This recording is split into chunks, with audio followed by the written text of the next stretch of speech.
Hi, everyone. My name is Derrick Platero. I'm a master's student here at University of Georgia in the Department of Crop and Soil Sciences. I'm working under Dr. Matt Levi and Dr. Nandita Gar, and the title of my project is Utilizing LIDAR to Predict Soil and Hydraulic Properties on a Georgia Piedmont Floodplain. And this picture here that you see on my front page is a picture of my farm taken by a drone by Michael Lucas. And this here is, it's titled, it's called Section A at the Iron Horse Farm. And I'll get more in depth with that later. But this is what my research is based on. Outline. So introduction, objective and hypotheses, methods and materials, results, conclusion, and future work. And this horse that you see here is it's a metal structure of the Iron Horse, and it's located at the Iron Horse Farm, which is about 30 minutes south of Georgia, going towards Watkinsville between Greene County and Oceanic County. And it's right by the road, so if you're ever driving through there, you'll see this iconic statue. So one thing I want to get into is what is LIDAR? For me, LIDAR is light detection and ranging. It's a remote sensing method used using light to measure objects on Earth. It's versatile in its technology, and I would say a lot of fields that use it include, atmospheric physics, climatology, agriculture, geography, geology, and many more. And this picture that you see here is, I just put this here to show you how LIDAR is obtained. So what it does it calculates with this laser an obstacle's variable distance from Earth's surface. It's called a light pulse. They put together the information collected by the airborne system, and it's generated to create accurate 3D information about the Earth's surface and its target objective. Basically, you have GPS satellites, going around the Earth is solar, digital camera. Usually small plane crafts will fly these and get LiDAR information. Very rarely will you see on a big aircraft. And for me, LiDAR is cool because you can do so many things with LiDAR in research, or if you just want to have some fun. For me, it's super amazing because its resolution is really accurate. It generates instantaneous, massive amounts of measurements and can be accurate to a centimeter. 3D mapping, LiDAR can easily convert into 3D maps to interrupt their environment, which is what I'm doing at the Iron Horse Farm. Has low light performance. LiDAR isn't affected by ambient light variations and performs very well in any low light conditions. And speed. LiDAR data are direct distance measurements that don't need to be interpreted, thus enabling faster performance and reducing processing requirements. So introduction about my research, soil physical properties are critical inputs for modeling landscape scale water table fluctuations. Current soil maps as of today do not provide sufficient detail to characterize field scale variability for accurately modeling water table fluctuations. And LIDAR provides a reliable remote sensing input for digital soil mapping and for this research project. Objective and hypothesis number one. Objective one, I'm going to develop detailed prediction maps of physical soil properties for depth increments to 1 meter, including soil texture, bulk density, and hydraulic conductivity. So hypothesis one is surface reflectance will be a better predictor for spatial patterns of soil properties over topographic data due to remote sensing techniques used. Hypothesis two for this one. Although both surface reflectance and topographic data are needed to predict, but I think reflectance will be a slightly better predictor. Objective number two, predict seasonal water table fluctuations using a combination of both invasive and non-invasive methods. For example, I'll be using the EM-31, which is a ground conductivity meter. soil cores from the field and high resolution spatial imagery, and assess their impact on soil morphology. So the hypothesis for this one is DSM stands for digital soil mapping. So DSM predictions will provide more realistic information for predicting water table fluctuations compared to using inputs from other soil databases, because this digital soil map is using a spatial resolution cell size of 4 meters, making it more valuable for data input and predicting water table fluctuations. Number 2, topography will relate to the spatial and temporal variability of water table depth. Methods and materials for my research. My study area is approximately 50 acres at Iron Horse Farm. It's called Section A. Lidar was obtained from NOAA, which is a National Oceanic Atmosphere Agency. Sample design is made by the cLHS, which stands for the Condition Land Hypercube package on R. It's a stratified random sample design used mainly by soil scientists to find some points to collect samples. Soil samples augered at farm and taken into lab for laser particle size analyzing, and 5 groundwater wells inserted around the farm. And we did that back in June 2020. So my study area, I just want to show you so you get a better, I guess, detail where my study sites area. So we have the road. Watkinsville is up here, and you're going south. This is the Oceanic River. I would say here is Oceanic County, and here's Greene County. My farm is right here. We have a floodplain here, a little dam made here. This star is like I said, my research area into a bigger image. So this is a LiDAR image I made with the 50 sampling points, which I'll get into pretty soon. So that way, you know, my farm is 50 acres all into this giant square. Tools used for data analysis for my project. You know, I use RStudio, Excel, ArcMap, Sagagis, the random forest package on R, and the condition line hypercube sample design. So RStudio, so it's an open source, and lots of free tutorials available online.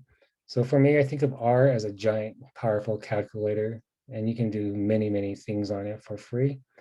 A lot of coding involved. You can create maps, you can do mathematics, you can do stats on it. It's really cool. Like, I encourage people to learn how to use it if they're bored or curious. Sagagis, it's an open source GIS software used primarily for hydrology and basic terrain analysis. It was created by, I created my 3 covariates from Saga. The covariates I created were the Saga wetness index, which is a topographic wetness index, but with fill sinks involved. So it's a more reliable covariant for wetness on the land. Relative slope position, which is topography, and the topographic wetness index, which is, I guess, how water runs down topographic areas like streams, rain, flooding, and that type of thing. And I made these covariances from the LiDAR I obtained from NOAA, and I used Sagagis to make them. The cLHS, it's a package used on R for sampling design, mainly by soil scientists. It's a type of stratified random sampling that accurately represents the variability of environmental covariates in feature space. And my environmental covariates were the relative slope position, topographic wetness index, and a Saga wetness index, which I used for this project. And I use the covariates from Saga to the cLHS points on the farm. So this picture, or I would say map that I made, this image that you see, the square image, is a raster for the soil wetness index. And as you can see, like low means it's dry, blue means it's wet, which makes sense because I've been to the farm numerous times. And these little dots that you see are the points that the cLHS has picked for me and where to get my soil sampling done on the farm. This image here is also on my farm, but this one shows the wells that we installed around the farm. We put them on the farm because they were getting ready for soybean plantation, and we couldn't let like the big irrigation machines run them over, or them getting damaged or run over by vehicles and equipment on the farm. So we just labeled them. As you can see, there's 1, 2, 3, 4, 5, which means we put this well in first, second, third, fourth, fifth. And to name it, we just gave it their coordinates. Like this is southeast 1, northeast 2, northwest 3, southwest 4, southeast 5. And the river is right here.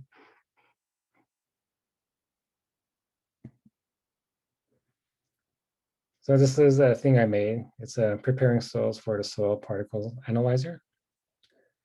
So I'm going to begin after we got the points made by cLHS.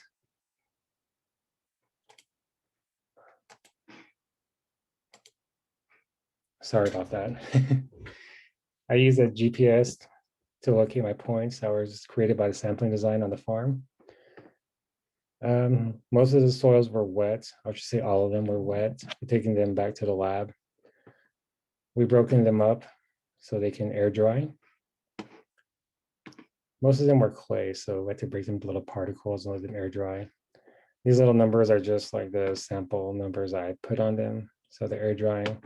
Once they're done air drying, I sieve them to 2 millimeters or less and weigh the samples, and they're getting ready to be shaken up.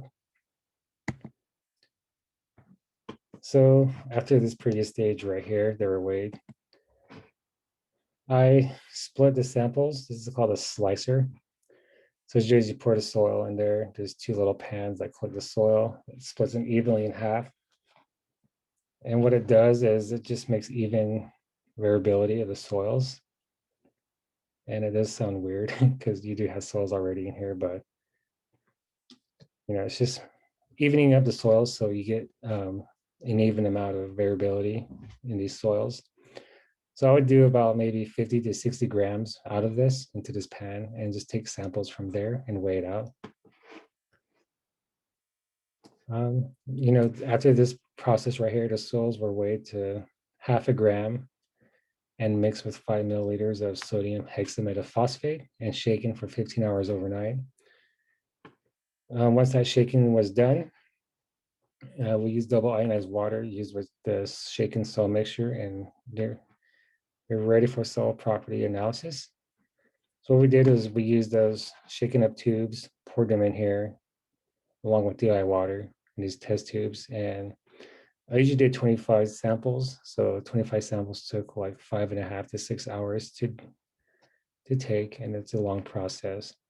So what it does is go around to each sample, dump it in here, and analyze the soil texture.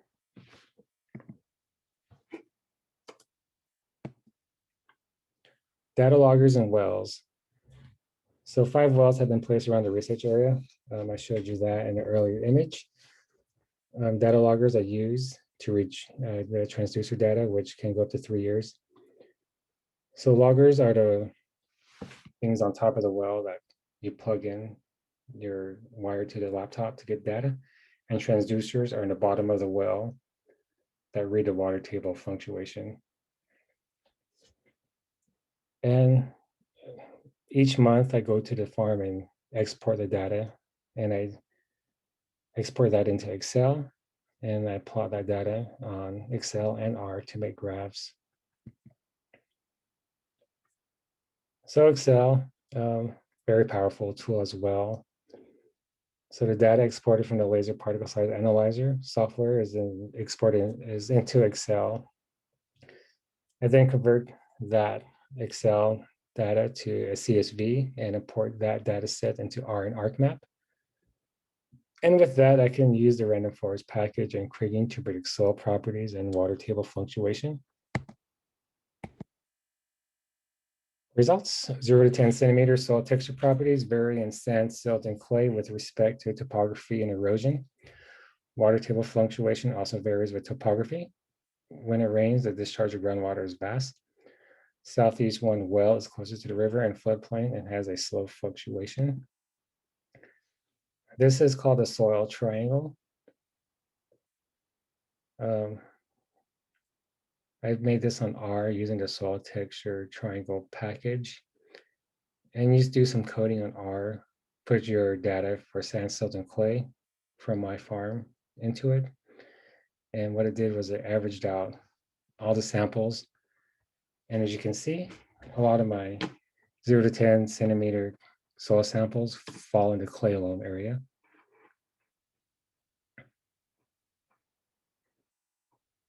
With a little bit of loam and clay. So this maps I made here. This one is just imagery of the farm. So there's soil series names, and these are the ones that are on my research area. We have the Wickham, the Chihuahua, and the Woodcocky. And this is taken from the soil database of Sergo. I got those names from them. And on their database, Wickham is sandy loam. That's what they have on theirs. The Chihuahua is silt loam, and the Woodcocky is loam. And again, that's on the soil database that's available to anyone. So for my 50 points that I analyze and using ordinary kriging for this, I have clay, sand, and silt. And as you can see, there's higher clay in this area in the Wickham compared to what Sergo has as sandy loam. For sand, we have high sand in the lower elevation areas. And there's a lot of high sand percentage in the Chihuahua and the Wickham. And they have silt loam as theirs. On these predicted maps in the USDS textual triangle package on R, majority of the points average as a clay loam and loam as compared to Cicergo. Topography plays a role in soil texture and spatial variability. And it's pretty cool. Like we have silt, so there's low silt here, high silt in the lower elevation. So there's low elevation and higher elevation up here. And to me, you can see some spatial patterns as well. So as you know, like clay in Georgia is red, found in the B horizon. So in soils, there's the A horizon, which is the top. The B horizon is where the clay accumulates, and the C horizon is where all that leaching goes. And for this one, it's interesting because you have clay in the 0 to 10 centimeters. And to me, that tells me that a lot of tillage, erosion, and weathering is happening, maybe due to crop production, rain, and wind. And what that tells me is it's eroding the A horizon and exposing the B horizon. So that's why I have high clay content in the upper soil horizon up here. And I thought that was pretty cool.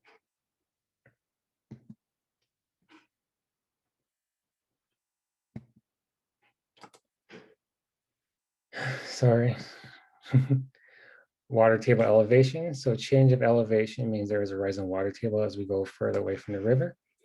The two wells, SE5 and SE1, the ones closest to the river, have slow fluctuations. On this farm, there is tile drains installed. I believe they were installed like 10 to 15 years ago to drain the farm because it's on a floodplain and it gets wet. And there are differences in short distances in these groundwater wells.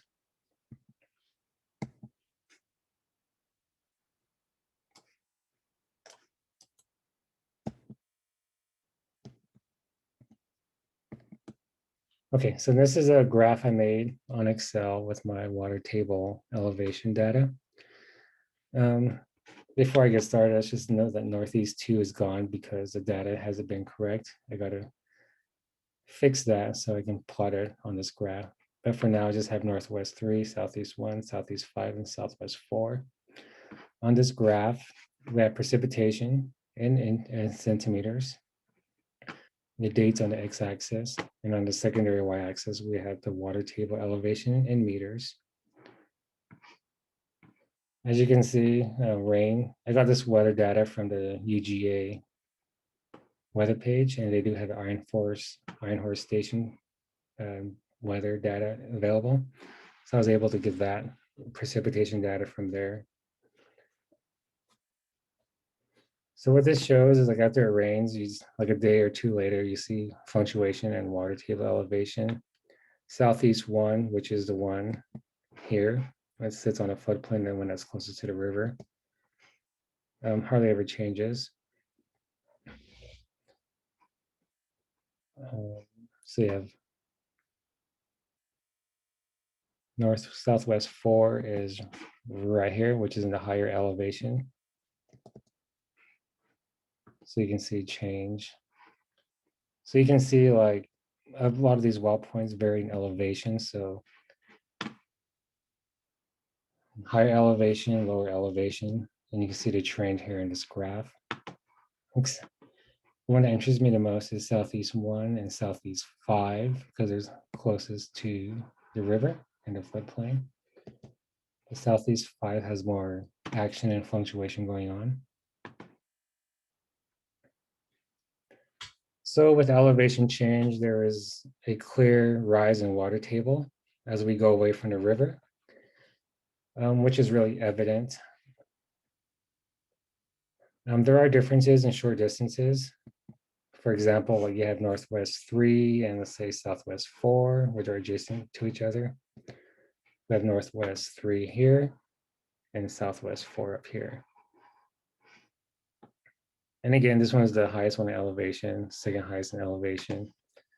So this one here is like pretty dry. There's a little bit of change in elevation. And like again, water tile drains could have an influence on this.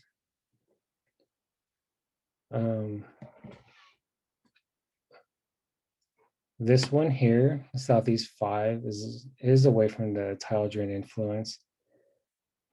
And